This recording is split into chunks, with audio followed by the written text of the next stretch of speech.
आशा करता हूं आप सब बहुत अच्छे होंगे। मेरा नाम है सिद्धांत अग्निहोत्री। स्टडी ग्लोस पे आपका बहुत बहुत स्वागत है।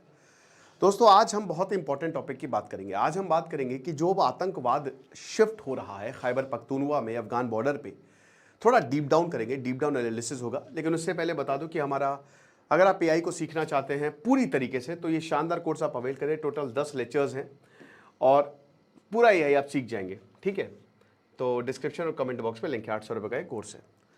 तो बात इतनी सी है कि ऑपरेशन सिंदूर में हमने 9 टेरर कैंप्स तबाह किए, 200 के करीब आतंकवादी मारे और पाकिस्तान को लगभग घुटनों पे मिला दिया। बहुत कम हमने वेपन्स जो है वो यूज़ किए थे, कुछ नहीं था भारत का। 50 वेपन्स के अंदर अंदर पाकिस्तान की औकात दिखा दी। एयरफोर्स से लेकर नेवी तक सब पीछे हट गए, कुछ बचा नहीं इनके पास। तो फिर जाके गिड़गिड़ाए। हालांकि आज शहबाज शरीफ यूनियन में पता नहीं क्या उल जलूल कौन सा सस्ता नशा करके बैठा हुआ है कि 6 जेट मार गिरा है, 7 जेट मार गिरा है। कुछ भी नहीं है, कोई सबूत नहीं है। भारत ने बोला कि अगर तुमको लगता है कि जले हुए रनवे, जला हुआ देश, जला हुआ घर तुम जीत मान रहे हो तो मानो भैया, इसमें हम क्या कर सकते हैं। लेकिन दोस्तों, डर के मारे पाकिस्तान खैबर पख्तूनवा में 47 किलोमीटर है बस बॉर्डर से दूर, जहां पे ये आतंकवादी शिफ्ट हो रहे हैं। और ये बड़ा सोचने का सबब है। हालांकि भारत ने बोला कि उड़ा देंगे, कहीं पे भी शिफ्ट हो जाओ।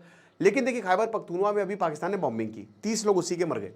और वहां पे शिफ्ट होने का यही मतलब है कि उनको अपने लोगों की परवाह नहीं है।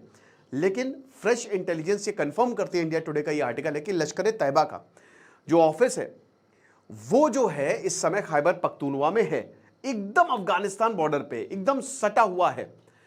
अब नए टेरर कैंप्स जो हैं वो थोड़ा सा डिस्टेंस पे हैं, लाइन ऑफ कंट्रोल। लेकिन इंडियन आर्मी सोर्सेज बता रहे हैं कि भाई देखो, कहीं पे भी जाओ मार देंगे, they are not far enough.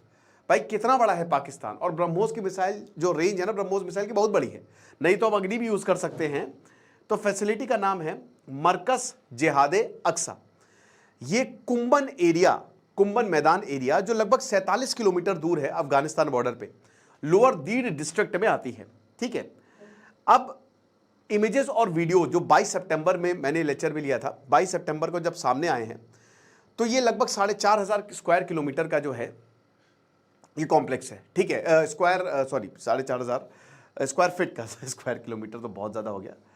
तो 4,500 स्क्वायर फीट आप ये मान के सकते हो कि जैसे 1 BHK या 2 BHK जो मकान होते हैं ना, वो 1000 स्क्वायर फीट पे होते हैं। तो 4,500 स्क्वायर फीट थोड़ा सा बड़ा हो गया। तो अब उस पर कंस्ट्रक्शन हो रहा है। तो ये दिख रहा है, जो इमेजेस अभी आ रही हैं, कि जो छत का काम है, फर्स्ट फ्लोर कंप्लीट हो चुका है, लेकिन जो छत का काम है ना, वो कंप्लीट होने के कगार पे है। जुलाई में कंस्ट्रक्शन शुरू हुआ था, ऑपरेशन सिंदूर के 2 महीने बाद। काफ़ी तेज़ी से बना लिया वैसे, ये बात माननी पड़ेगी, क्योंकि मकान बनाने में अच्छा खासा टाइम लग जाता है। लेकिन पैसे हैं तो सब हो जाएगा। और ये जितना भी पैसा है, ये सब कहाँ से आया है? ये मनी IMF जो लोन दिया है, या फिर जो भी इनको पैसा आता है, वो काफ़ी हद तक ये डाइवर्ट कर देते हैं ये आतंकवाद पे। ठीक है, जिहाद के लिए पैसा भाई ये लोग लेते हैं। और मैं इसीलिए बताता हूँ ना कि कोई भी आर्टिस्ट है, क्रिकेटर है, आपको नहीं पता उनका पैसा कहाँ जा रहा है, किधर से जा रहा है। तो इसीलिए बहुत ध्यान से कि हमको पाकिस्तान से क्रिकेट क्यों नहीं खेलना चाहिए, क्योंकि ये पैसा भाई, इन्होंने अर्थक्वेक का पैसा नहीं छोड़ा, अभी फ्लड का पैसा मिला था इनको। पाकिस्तान डूब गया था, 800 लोग मरे थे, वो तक पैसा इन्होंने डाइवर्ट कर दिया। और ये पाकिस्तान ने खुद बोला है कि हम घास खा लेंगे, लेकिन हम हथियार तो बनाएंगे, हम आतंकवाद फैलाएंगे। ये पाकिस्तान का खुद का स्टेटमेंट है, राइट। तो ये जो नया कैंप है, ये जो लश्कर तैयबा का जमिया अहले सुन्ना मॉस्क, उसके बिल्कुल बगल में है, बिल्कुल बगल में है। और आपको बता दो कि वो टैक्टिक ग्रुप है जो मिलिटेंट एक्टिविटी को मास्क करता है। यानी कि पाकिस्तान में से बहुत सारे मदरसे हैं, मस्जिद हैं, जिनके अंदर बहुत सारी आतंकी गतिविधियां चल रही होती हैं, लेकिन ये अपने आप को ये NGO दिखाते हैं या बताते हैं कि नहीं नहीं, हम तो बहुत अच्छी पढ़ाई करवा रहे हैं, जिससे ये पूरी दुनिया से पैसा ऐड सके। एक तरीके का कहते हैं ना इसको, रिलीजियस कवर के नाम पे ये आतंकवाद फैला रहा है पाकिस्तान। लीडरशिप और ट्रेनिंग प्रोग्राम्स की बात करें तो ये भी सुन लीजिए। सीनियर कमांडर जो हैं, सीनियर कमांडर, ये इस फैसिलिटी को मैनेज कर रहे हैं। देखिए, हमारे लोकप्रिय गनमैन, ये पिरामिड स्ट्रक्चर है LET का। ठीक है, ये नीचे वाले साफ हो गए हैं लगभग जो ISI का नेटवर्क है। उसके बाद अब ये जो कोर कमांडर्स हैं, इनकी बारी है। धीमे धीमे इनको भी निपटाया जा रहा है, आप देख रहे हो। क्योंकि लश्कर और जैश की जो वो हायरार्कियल है, मतलब वो ऐसे हॉरिजॉन्टल नहीं है, वो वर्टिकल है। ठीक है, ये टॉप डाउन अप्रोच है। कहने का मतलब ये कि अगर आप इनके लीडर को मारते हैं, क्योंकि ये शेयर नहीं करते, इनके खुद में भी अंदर बहुत कंपटीशन है, तो अगर आप इनके लीडर को मारेंगे तो दोबारा बनने में ना 2-3 साल इनके लग जाएंगे। मतलब इनका पूरा जो प्लान है वो काफ़ी पीछे चला जाता है, ये चीज़ है। तो सीनियर जो कमांडर्स है वो फैसिलिटी को मैनेज कर रहे हैं। अब इसमें मेन कौन है? 2006 का हैदराबाद ब्लास्ट का मेन आरोपी नासिर जावेद, ये की कॉन्स्पिरेटर है। ओके, और यही मास्टरमाइंड था जो हैदराबाद में 2006 में ब्लास्ट हुआ था। 2003 से लेकर, जो बहुत बातें करते ना, बकवास करते हैं हम लोग, 2003 से लेकर 2008 तक 5 साल हमने पाकिस्तान से बहुत अच्छे रिश्ते किए, है ना। महबूबा मुफ्ती और बहुत सारे लोग कहते हैं कि ये भारत और पाकिस्तान, वो तो बहुत ही अच्छा समय था, बॉर्डर खाली नाम पका था। 30 से ज़्यादा ब्लास्ट हुए थे। कितने आतंकवादी आए हैं भारत में आपको पता नहीं, कितने स्लीपर सेल्स आए हैं। 26/11 भी उसी वक्त हुआ था। वो कभी नहीं सुधरेगा, पाकिस्तान से बातचीत नहीं हो सकती। बस तभी बातचीत हो सकती है जब भारत को वो एंट्री दे कि हम आतंकवाद को मारेंगे। और ये कोई बड़ी बात नहीं अगर पाकिस्तान ये चीज़ मान ले, लेकिन ईगो इतना बड़ा है कि मर जाएंगे वो लोग, फट जाएंगे, लेकिन कभी ये नहीं करेंगे। तो वही बता रहे हैं कि ये दुलई ट्रेनिंग कैंप जो पीओके में 2004 से लेकर 2015 तक उसको मैनेज करता था, और अभी जो लश्कर तैयबा का फंड रेजिंग प्रोग्राम है ना, जहां से पैसा आपको मिलेगा, खिदमत खालक। अब आपको बता दूं कि ये खिदमत खालक जो है, इसको बोला जाता था फलाह इंसानियत फाउंडेशन यूएन में, और यही फलाह इंसानियत 1980s में बनी थी। ठीक है, ये यूनाइटेड नेशन में बैन कर दी थी बाद में कि ये पैसा, ये फाउंडेशन के नाम पे, ये जो चैरिटी के नाम पे पैसा लेते हैं, ये सब आतंकवाद में जाता है। बाकायदा ये कैंप चला रहे हैं मेरे भाई ऑपरेशन सिंदूर के बाद कि पैसा दीजिए आप लोग, ताकि हम वहां पे जिहाद फैला सके। एक और चीज जो अभी मैंने ये लिया था, पाकिस्तान का जो लोअर क्लास है ना, ये जो गरीब तबका है, वो आतंकवाद को कभी सपोर्ट नहीं करता है। कौन सपोर्ट कर रहा है? जो अमीर लोग हैं, जो अपने बड़े बड़े घर में बैठे हुए हैं, जो गेटेड कॉलोनी में रहते हैं, क्योंकि इन्होंने कभी भी फर्स्ट हैंड आतंकवाद को एक्सपीरियंस किया ही नहीं। जो लोअर तबका है वो दूर है, कहता भैया हमको आतंकवाद, उन्होंने फर्स्ट हैंड एक्सपीरियंस किया है कि कितना ज्यादा डेंजरस होता है। ठीक है ना, ये चीज है। उसके बाद जो मोहम्मद यासीन है, जिसको बिलाल भाई भी बोला जाता है, इसको टास्क दिया है कि जिहाद की डॉक्ट्रिन जो है वो फैलाओ। ओवरऑल वेपन ट्रेनिंग रिस्पॉन्सिबिलिटी जो है वो इसको दी गई है। ओके, ये चीज है। तो आइडियोलॉजिकल ट्रेनिंग जो है वो मोहम्मद यासीन जो है, जो बिलाल भाई जैसा कि मैंने बताया, वो हैंडल कर रहा है। अब आपको बता दूं कि एक बार ये कंप्लीट हो गया, और ये 1-2 महीने में, मतलब आप ये मान के चलिए कि ये क्रिसमस तक ये उसका उद्घाटन भी हो जाएगा। तो जाने फिदाई यानी कि सुसाइड स्क्वाड और 2 मेजर ट्रेनिंग प्रोग्राम, दौरे खास और दौरे लश्कर, ये चलाए जाएंगे। यानी कि एक तरीके से ये काफी डेंजरस हो सकता है। अफगान बॉर्डर पे इसलिए ज्यादा डेंजरस है, अभी तालिबान से बात की है भारत ने, और तालिबान से ये रिक्वेस्ट की, तालिबान ने तो बहुत सारी रिक्वेस्ट की हमसे, हमने तालिबान से रिक्वेस्ट की कि आपको ये सुनिश्चित करना है कि आपका जो बॉर्डर है ना, आपका जो एरियाज हैं जितने भी हैं, वो आतंकवाद के लिए नहीं यूज होंगे। लेकिन दोस्तों तालिबान ये काम कर रहा है। अब आप बोलेंगे सर ये तो बॉर्डर पे है, 47 किलोमीटर दूर है। मेरे भाई ऐसा नहीं है। अफगानिस्तान से, तालिबान से इनको मदद मिलेगी, 110% मिलेगी। इनको ट्रेनिंग सपोर्ट मिल सकता है, इनको वेपन सपोर्ट मिल सकता है। और सबसे बड़ी बात पता है क्या है कि ये अफगान बॉर्डर पे इसलिए भी हैं क्योंकि जब भारत हमला करेगा, ये हमला करके आएंगे, और जैसे ही भारत हमला करेगा भाग के अफगानिस्तान भाग जाएंगे। यही ओसामा बिन लादेन करता था कि वो कभी अफगानिस्तान जाता था, कभी पाकिस्तान आता था, इधर उधर फुदकता रहता था। तो ये वहां पे चले जाएंगे, और वहां पे फिर तालिबान बोलेगा भैया हमारे पास तो कुछ है नहीं। तो कहीं ना कहीं भारत को ये मैटर सीरियसली तालिबान से उठाना चाहिए। अब देखिए, वैसे तो तालिबान से आप डील ना करें तो ज़्यादा अच्छा, बट आप Taliban is here to stay, तो भारत को ये बात करनी चाहिए अब तालिबान से, भाई जो भी हो, लेकिन अब हाथ मिलाने का शायद समय आ गया है।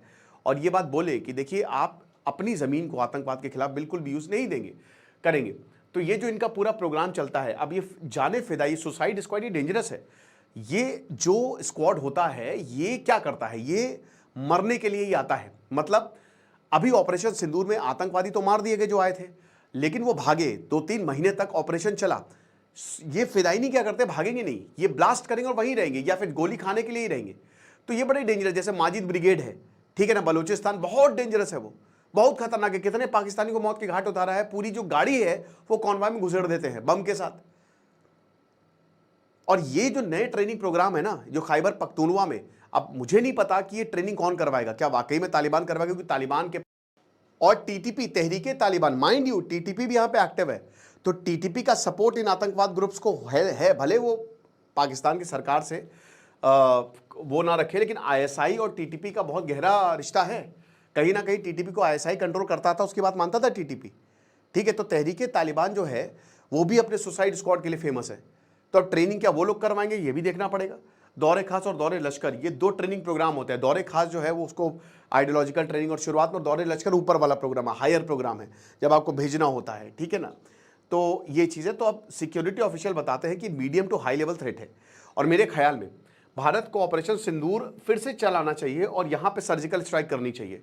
ठीक है, तुरंत सर्जिकल स्ट्राइक करनी चाहिए। अब देखिए डायरेक्टली आप मिसाइल तो नहीं मार सकते। और ये 7 सितंबर के बाद से ना, 7 मई के बाद से, जब से टेरर कैंप्स जो अलग अलग जगह पे इन्होंने बना के रखे थे उनको मारा है, तब से चाहे जैश ए मोहम्मद का ऑफिस हो, चाहे हिजबुल मुजाहिदीन का ऑफिस हो, ये अपने बेस जो ना केपी के खैबर पख्तूनख्वा में शिफ्ट कर रहे हैं और बहुत ज़्यादा डीप शिफ्ट कर रहे हैं, एलओसी से काफ़ी ज़्यादा दूर। ठीक है, अब हो सकता है कि शायद ये अफगानिस्तान में भी अपनी पैठ बनाना चाह रहे हो, क्योंकि डोनाल्ड ट्रंप का भी यही आदेश है कि बागराम एयरबेस हमको चाहिए। ये जो नई एलईटी फैसिलिटी है, ठीक है, ये हिजबुल मुजाहिदीन का जो कैंप है उससे बस 4 किलोमीटर दूर है। तो कहीं ना कहीं कोऑर्डिनेशन है, सब में कोऑर्डिनेशन है, जैश, लश्कर और हिजबुल सबसे ज़्यादा डेंजरस है। अगर आप तीनों की बात करें तो सबसे ज़्यादा डेंजरस है हिजबुल मुजाहिदीन। ठीक है ना, तो ये चीज़ है। पाकिस्तान का डबल गेम है। पाकिस्तान ने बोला कि देखिए जो लोअर दील एरिया में एक इसने क्लीन अप प्रोग्राम चलाया, तहरीक तालिबान के जो फाइटर्स हैं जो इस्लामाबाद को अपोज करते हैं उनको उठा के फेंक दिया। तो जो प्रो पाकिस्तानी ग्रुप्स हैं वहाँ पे ये सारे ग्रुप्स जो है वो लगा दिए। एनालिस्ट यही बोलते हैं कि पाकिस्तान क्लेम करता है कि वो फाइट कर रहा है टेररिज्म के खिलाफ, लेकिन आप देख सकते हैं कि एक्चुअल में हो क्या रहा है। ये भारत के खिलाफ इन आतंकवाद को बढ़ा रहा है, लेकिन यही आतंकवाद जो है इनको तबाह भी कर देंगे। और अगर if these camps are never used against India they will not remain safe. ठीक है, मतलब अगर मान लीजिए कि कभी भी आर्मी ऑफिशियल ने यही बोला है कि क्योंकि भारत ने कहा है कि अगर हमारे खिलाफ आप आतंकवाद भेजेंगे ना तो ये एक्ट ऑफ वॉर माना जाएगा।